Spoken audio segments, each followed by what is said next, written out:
અમરેલી જિલ્લાના લીલિયા તાલુકામાં રેતી માફિયા સામે મામલતદાર તંત્ર અને પોલીસે મોટી કાર્યવાહી હાથ ધરી છે।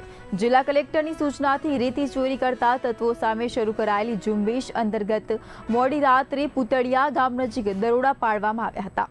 રેવન્યુ અને પોલીસ વિભાગની આ કામગીરી બાદ રેતી માફિયાઓમાં ફફડાટ ફેલાયો છે, જ્યારે ખાણ ખનીજ વિભાગની કામગીરી સામે પણ સવાલો ઉઠ્યા છે।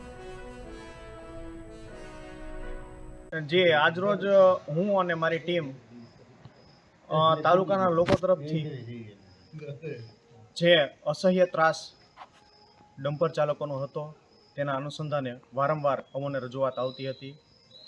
તે અંગે અમોની ટીમ સાથે આજે રાત્રિના 10:30 આસપાસ પુતળિયા ગામેથી રેતી ભરેલા ડમ્પરોનો પીછો કરતા તેઓએ ત્યાં ગામની અંદર શેરીઓમાં ડમ્પરો સંઘરી દઈ અને લોકો નાચી છૂટ્યા હતા। ત્યારબાદ અમારી ટીમે દરેક શેરીમાં ઊભા રહી અને દરેક ડમ્પરને એક જણાએ કોર્ડન ઓફ કરેલ।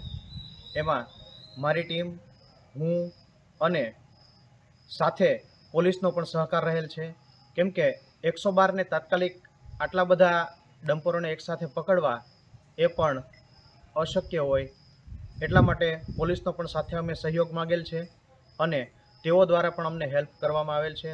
આજરોજ અમે કુલ 5 ડમ્પરો પકડેલ છે, જેમાંથી એક રેતી ભરેલું છે અને બાકી અમારી ટીમને જોઈ બીજા ડમ્પરો ખાલી કરી નાખેલ હતા।